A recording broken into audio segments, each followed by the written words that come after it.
Welcome to Decoding Learning Differences with Kimberly LaBelle. This episode is Rhymeless Rita, a case study.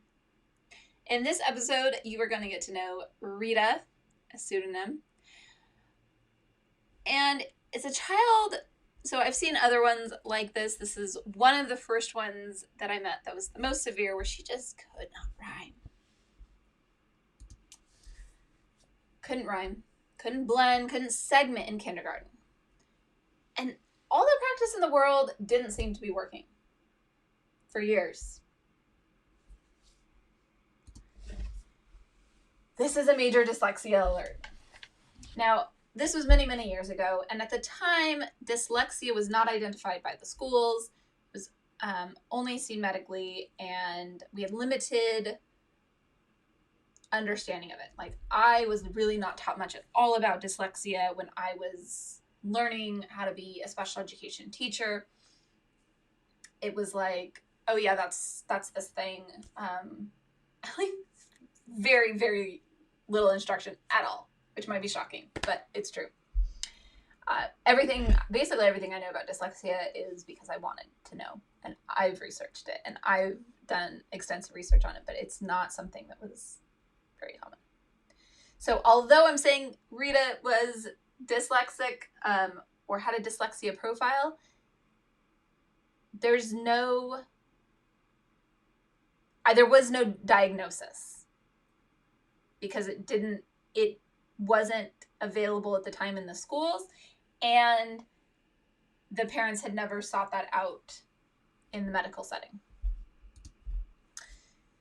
So some things that helped and that we did a lot of early on, especially before I got involved, some of the things that helped but didn't solve the problem were rhyming games, practice, just rhyming practice, rhyming books, rhyming poems, rhyming songs, rhyming videos, rhyming as much exposure as possible to rhyming. And the reason we were trying it was that we knew it impacted the phonemic awareness and the child's ability to utilize phonics in decoding words, and like it all was important. But we didn't have a good picture, way back in my first year of teaching. I didn't have a good understanding of how this all worked together and how it was all related. So we tried all of these different things, and poor Rita continued to struggle. Although she got a little bit better. Continued to be a problem. Eventually, longer than I would have liked, I had done enough research and I realized Rita needed a systematic phonemic awareness instruction. So I researched, found the best thing I could, and provided that. We worked a lot on segmenting and deleting, also blending, because those are the skills that are required for rhyming. Now, in the end, by the time Rita left the elementary school where I was working, she was still never strong in rhyming. But she had gotten a lot better, and she did become a strong reader. So she could figure out some rhymes, but she could read. She could decode words that she didn't know. Her phonemic awareness and phonics skills made a lot of progress. And that's all because of that very systematic intervention that was specific to what she needed to work on, which was phonemic awareness. And also since that time, they've created some better ones that probably would have helped her more and faster.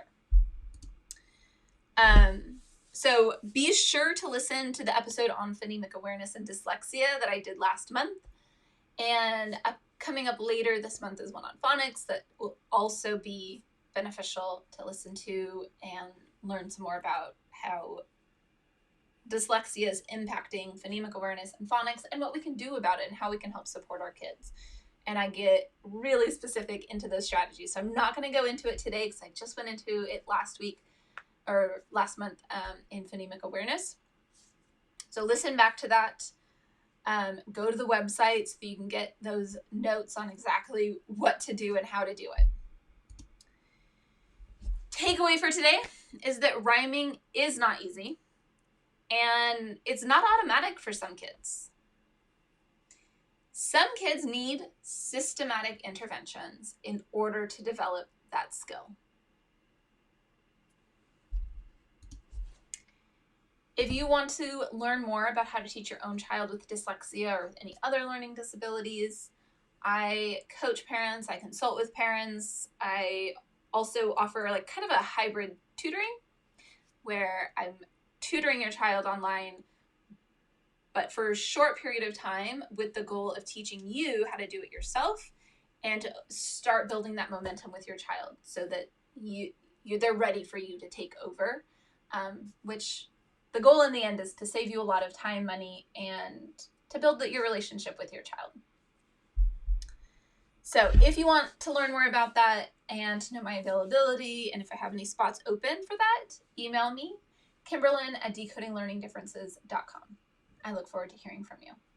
And also, let me know if you have any rhymeless Ritas or any other struggling learners or any success stories. I love hearing all sorts of stories, so email me, Kimberlyn@decodinglearningdifferences.com. And I'll talk to you again next week.